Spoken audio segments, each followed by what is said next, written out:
Today is Lag BaOmer, and everybody knows, everybody is celebrating Lag BaOmer, and whenever you hear the celebrations about Lag BaOmer, so everybody talks about Rav Shimon Bar Yochai, the day of Rav Shimon Bar Yochai, it's his Yortzeit. Okay, and that's what the big concentration about the Lag BaOmer is. I want to talk about a different aspect of Lag BaOmer. There are other things in Lag BaOmer that, besides the Indian of Rav Shimon Bar Yochai, the fact that Lag BaOmer is the Yortzeit of Rav Shimon Bar Yochai is not mentioned in the Shulchan Aruch. Shulchan Aruch doesn't say anything about it. As a matter of fact, the Shulchan Aruch says that it brings that the Lag BaOmer is a Miktsas Yom Tov, right? Miktsas Simcha, right? But it doesn't say a word about Rav Shimon Bar Yochai. So Lag BaOmer obviously has some meaning that goes beyond Rav Shimon Bar Yochai. That's what I want to talk about this morning. The Or Gedayo. I decided that in modern literature, almost all of it concentrates on Rav Shimon Bar Yochai. But I wanted to go back in history. There was a Rosh Hashiva of Torah V'das. His name was Rav Gedalia Shur, Zecher Tzadik Livracha. And he was a little bit Hasidish. And he also speaks about Lag BaOmer. He does in some of his pieces speak about Rav Shimon Bar Yochai, but in one of his pieces, he does not discuss Rav Shimon Bar Yochai, he discusses what is the chashivus of Lag BaOmer. He brings a famous Chassam Sofer. Chassam Sofer says that Lag BaOmer is special because Lag BaOmer is the time that the man began to come to Klal Yisrael. Oh. Why is that? Because for 30 days they had their matzah. So it means from Tesvav Nisan until Tesvav Iyar, because for 30 days the matzahs they took out of Mitzrayim lasted them. It was a nest, right? But for 30 days, that's what they used for food. Came Tesvav Iyar. People said, we're out of food. What are we going to do? We're in a midbar. We don't have any food. What can we do? So what happens? So that's when they went for 3 days, right? And for 3 days, they didn't have food. They came to Moshe Rabbeinu and said, they're going to starve to death. We have nothing to eat. On the third day, Moshe Rabbeinu said, from HaKadosh Baruch Hu, that today you're going to see that there's going to be a nest, and that's when the month started. Says the Chassam Sofer that the month started on Yurches Iyar, right? That is Lag BaOmer. What's the significance of this? Says Rav Gedalia Shur that if you look at the Omer, Lag BaOmer is also a very important demarcation.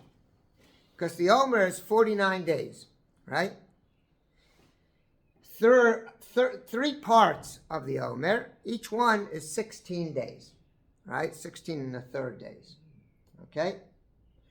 So if you look at it that way, so it comes out that 32 and 2/3 is Lag BaOmer.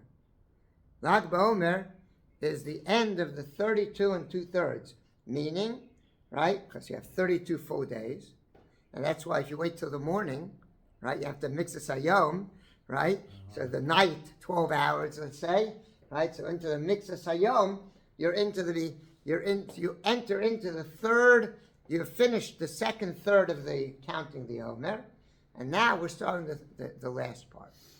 Says Rav Gedalia Shur that why is the Omer divided into thirds? Okay, it's because between Pesach and Shavuos, right, there are 3 parts to Torah. There's Torah, there's Avoda, and there's Gemilas Chasadim, right? So there are 3 parts. Okay, what begins now on Lag BaOmer? So the Gedalia Shur now starts a part of Torah. Because now we're getting close to Shavuos, to Matan Torah. So this is the third that you're going to working on Torah. So I was thinking, what's Taka the Pshat? The Pshat is that the first third is Avoda. Korban Pesach, right? That's Avoda. Going out, Lechtech Achrei Bamidbar, right? That was Avoda. Klal Yisrael did Avoda. The second part is Gemilas Chasadim. HaKadosh Baruch Hu provided for Klal Yisrael gratis, Chesed. HaKadosh Baruch Hu took care of us in the Midbar, right? Now we're coming close to Matan Torah.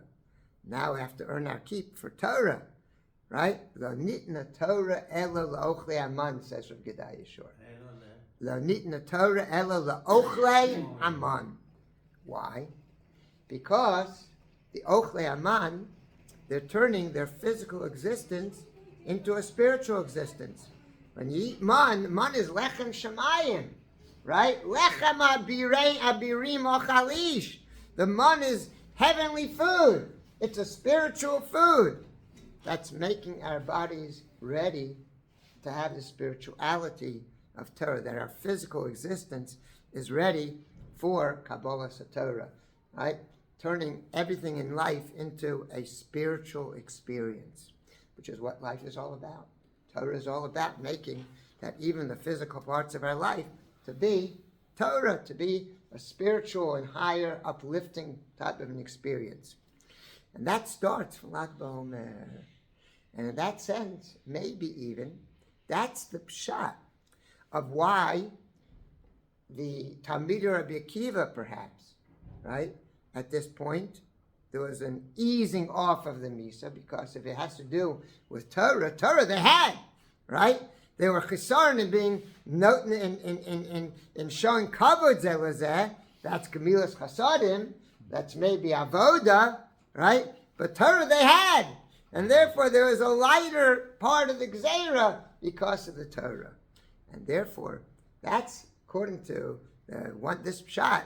That's another aspect of what makes Lag BaOmer be special. We're entering into a different realm of existence. We're getting ourselves ready for a different way of life.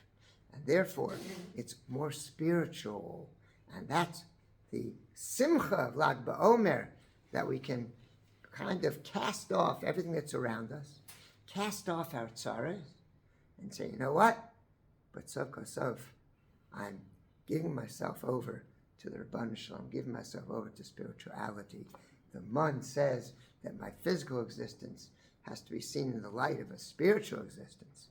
And through that, Be'ezrat Hashem, we should be zocheh, not only to Torah, we should zocheh to a Yeshua, B'karav, that should bring an easing of all the tzaras we have, to have a Yeshua,